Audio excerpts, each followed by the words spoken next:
नमस्कार, जय हिंद साथियों। स्वागत है आप सभी का आपके अपने यूट्यूब चैनल अमन स्टडी पॉइंट में। साथियों, आज के यूपी टेट प्रैक्टिस सेट के वीडियो में हम लोग हिंदी के प्रश्नों को देखेंगे। तो चलिए शुरू करते हैं वीडियो को और वीडियो में पूरे अंत तक बने रहिएगा। तो साथियों, आ चुके हैं हम अपने प्रश्न पर और हमारा प्रयास यही होता है कि कम से कम समय में पूरे 30 प्रश्नों को समाप्त किया जाए। हम आप सभी के समय की कीमत को अच्छे से समझते हैं, इसलिए बिना किसी इधर उधर की बात किए हम सीधा प्रश्नों पर चलते हैं। पहला प्रश्न है, भाषा अर्जन में बच्चे भाषा को सहज और स्वाभाविक रूप से सीखते हैं, अभ्यास और यांत्रिकता से सीखते हैं, स्वाभाविक और प्रयासपूर्ण तरीके से सीखते हैं या फिर सहजता और अभ्यास से सीखते हैं। तो यहाँ पर देखेंगे इस प्रश्न का सही जवाब आपका जाएगा ऑप्शन ए के साथ, सहज और स्वाभाविक रूप से सीखते हैं।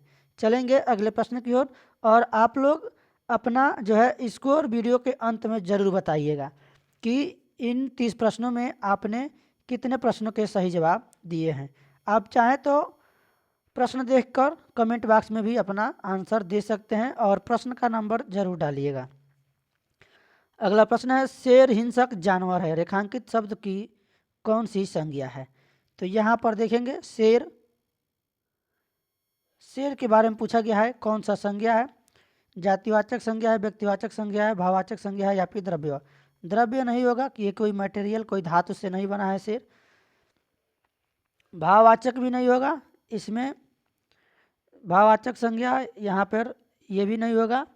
देखेंगे इस प्रश्न का सही जवाब आपका जाएगा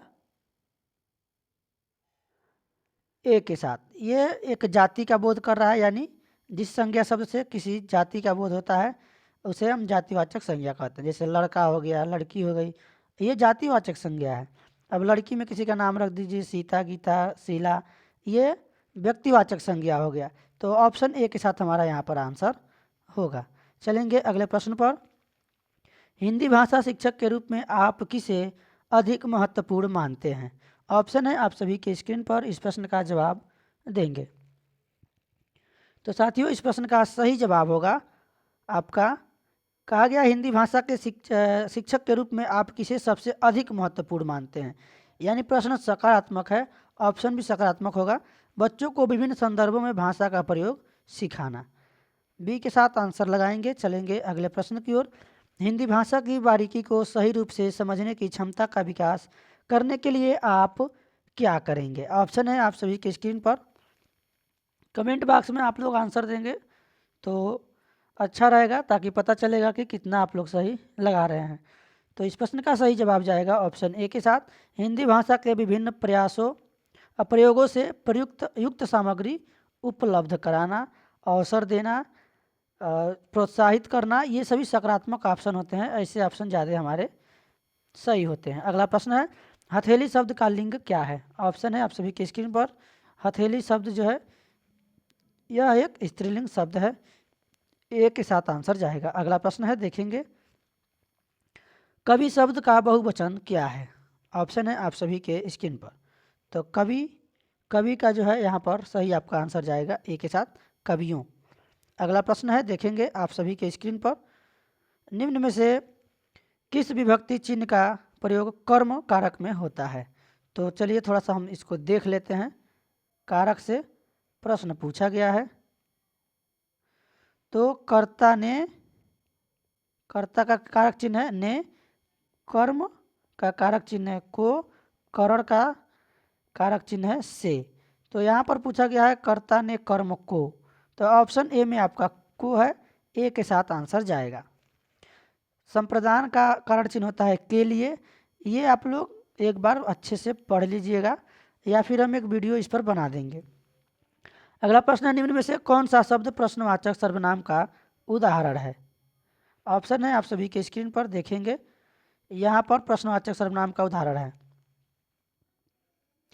तो यहाँ पर देखेंगे किन्हें, ऑप्शन सी इस प्रश्न का सही जवाब होगा।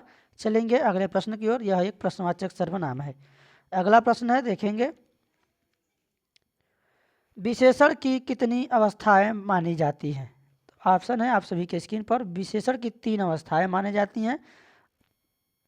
हमने कई प्रैक्टिस सेट में आपको कराया होगा, मूलावस्था,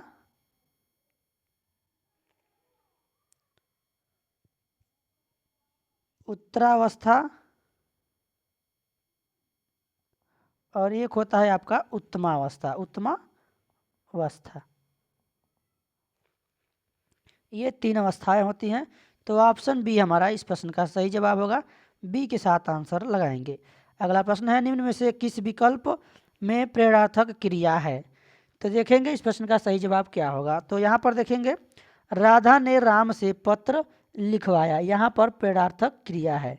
इस क्रिया में ये होता है कि कर्ता का कार्य केवल प्रेरणा देना है और कर्ता स्वयं कार्य इसमें नहीं करता है। स्वयं कार्य न करके वह जो है प्रेरणा देकर कार्य किसी और से करवाता है। तो राधा ने राम से पत्र लिखवाया, तो राधा खुद नहीं लिख रही है, करता है राधा, वो राम से लिखवा रही है। ऑप्शन ए इस प्रश्न का सही जवाब होगा। उम्मीद है कि समझ में आया होगा। यानी कर्ता स्वयं किसी काम को न करके प्रेरणा देकर किसी और से काम करवाता है, तो वहाँ पर प्रेरणार्थक क्रिया होती है। उल्लास शब्द की संधि है। क्रिया जब हम लोग हिंदी में पढ़ेंगे थ्योरी, उसमें हम आपको एक्सप्लेन करके बताएंगे क्रिया के बारे में। उल्लास शब्द की संधि बताएंगे। तो यहाँ पर देखेंगे यह व्यंजन संधि है। इस प्रश्न का सही जवाब जाएगा ऑप्शन ए के साथ, उत्धन लास यानी उल्लास। ए ऑप्शन इस प्रश्न का सही जवाब होगा। अगला प्रश्न है, भाषा में सामाजिक अंतःक्रिया का महत्वपूर्ण स्थान है। इस कथन का संबंध है, यानी इसका किसी से संबंध है। ऑप्शन है आप सभी की स्क्रीन पर, इस प्रश्न का जवाब बताएंगे। तो यहाँ पर देखेंगे, भाषा सीखने में सामाजिक अंतःक्रिया का महत्वपूर्ण स्थान है। यह जो है कथन वाइगोत्स्की के द्वारा दिया गया है। ऑप्शन सी इस प्रश्न का सही जवाब होगा। आकार शब्द में किस उपसर्ग का प्रयोग किया जाता है? आकार उपसर्ग यहाँ पर बताना है। ऑप्शन है आप सभी की स्क्रीन पर, देखेंगे इस प्रश्न का सही जवाब होगा आ। डी के साथ आंसर जाएगा। देखेंगे अगले प्रश्न को। अगला प्रश्न है, रुदन शब्द का तद्भव रूप है। तो रुदन का जो है तद्भव बताना है। ऑप्शन आप सभी के स्क्रीन पर है। रुदन का मतलब होता है रोना। डी ऑप्शन इस प्रश्न का सही जवाब होगा। चलेंगे अगले प्रश्न की ओर। अगला प्रश्न है, देखेंगे आप सभी के स्क्रीन पर, विद्यालय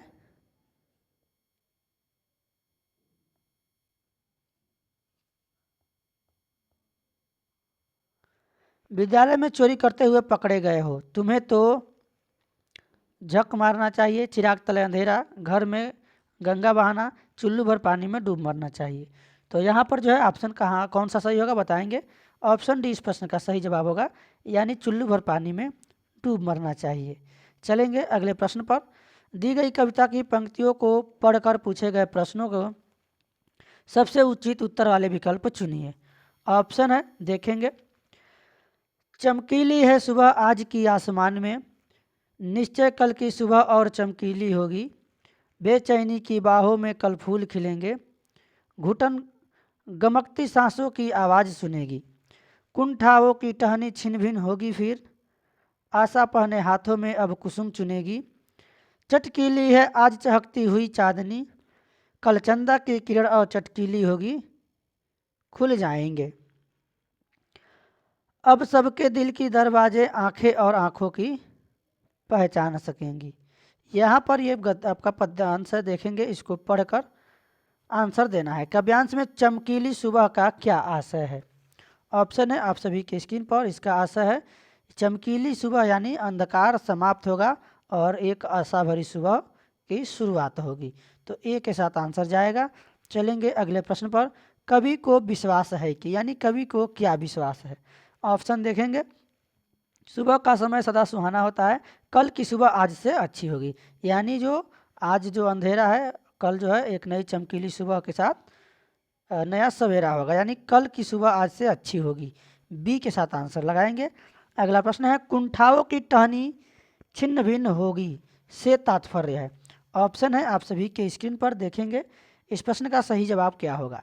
दुख की अनुभूति खत्म होगी, पुरानी डाली टूट जाएगी, मन का दुख दूर होगा, या फिर निराशा जो निराशा है वह दूर होगी। ऑप्शन सी इस प्रश्न का सही जवाब होगा। चांदनी यहाँ पर दिया गया है, चांदनी का विशेषण है। ऑप्शन है आप सभी के स्क्रीन पर, इस प्रश्न का सही जवाब बताएंगे। तो चांदनी का विशेषण हो जाएगा चटकीली।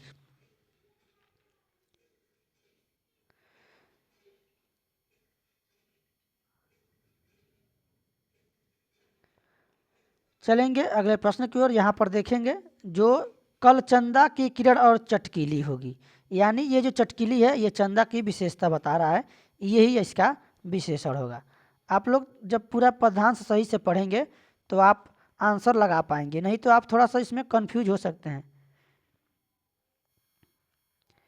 तो अगला प्रश्न है, दिल के दरवाजे खुल जाएंगे का क्या अर्थ है?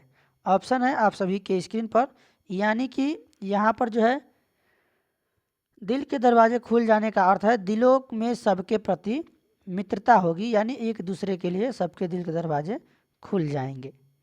चलेंगे अगले प्रश्न की ओर। अगला प्रश्न है, कुसुम का पर्यायवाची शब्द नहीं है। ऑप्शन है आप सभी के स्क्रीन पर। तो कुसुम का जो है पर्यायवाची प्रसून होता है, पुष्प होता है, सुमन होता है, कुसुम होता है, जबकि इसमें देखेंगे कमल इसका पर्याय नहीं है। तो कमल यहाँ से हमारा राइट आंसर होगा, क्योंकि पूछा गया है कौन सा शब्द जो है कुसुम का पर्यायवाची नहीं है, ए के साथ आंसर जाएगा। अगला प्रश्न देखेंगे, निम्नलिखित रसों में से रस का अस्थायी भाव किस रस का जो है अस्थायी भाव घृणा है?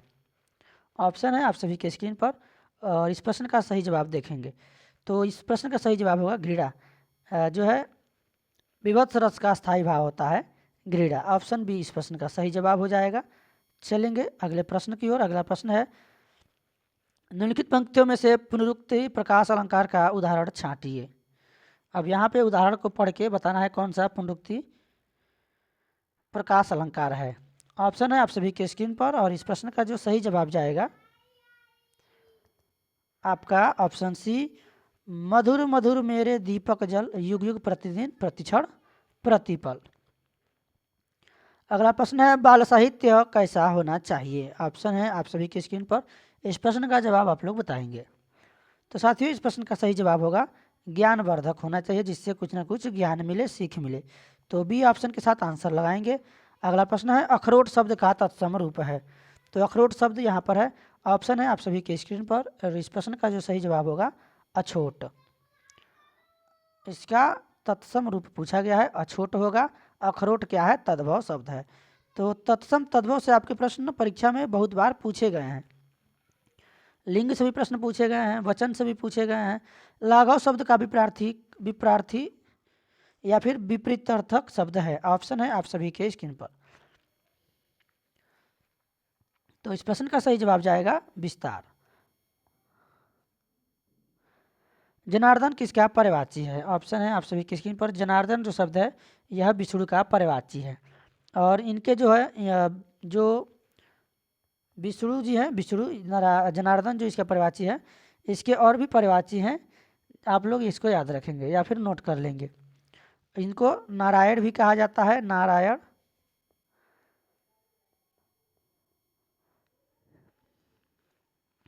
हरि, मुकुंद भी कहा जाता है इनको, मुकुंद।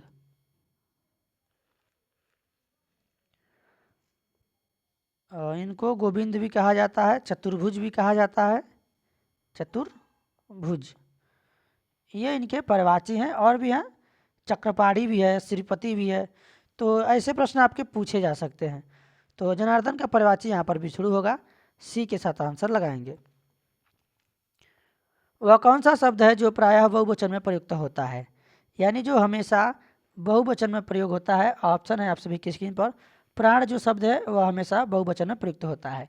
वचन से संबंधित हम आपको एक अलग वीडियो बनाएंगे, जिसमें पूरा हम लोग देखेंगे कौन से शब्द है जो हमेशा एक वचन में प्रयोग होते हैं और कौन से शब्द है जो हमेशा बहुवचन में प्रयोग होते हैं। तो देखेंगे, एक वीडियो हम बनाएंगे। अगला प्रश्न है, वीर का स्त्रीलिंग है। ऑप्शन आप सभी की स्क्रीन पर है। इस प्रश्न का सही जवाब होगा वीरांगना, सी के साथ आंसर जाएगा। और आखिरी प्रश्न है इस वीडियो का आप सभी की स्क्रीन पर, सूत शब्द को स्त्रीवाचक बनाने के लिए किस प्रत्यय का प्रयोग होगा? ऑप्शन है आप सभी के स्क्रीन पर, देखेंगे। इस प्रश्न का सही जवाब जाएगा ऑप्शन डी के साथ। सूत का जो है स्त्रीवाचक बनाने के लिए अंत में आ जोड़ेंगे तो हो जाएगा सूता। तो साथियों आज के वीडियो में बस इतना ही। वीडियो कैसा लगा कमेंट बॉक्स में अपनी राय जरूर दें, और अपने साथियों को एक बार सूचित कर दीजिएगा कि हमारे चैनल पर यूपी टेट और सी टेट के प्रैक्टिस सेट और प्रीवियस ईयर के प्रश्न कराए जा रहे हैं। ताकि उनको भी पता चल सके। तो धन्यवाद। जय हिंद।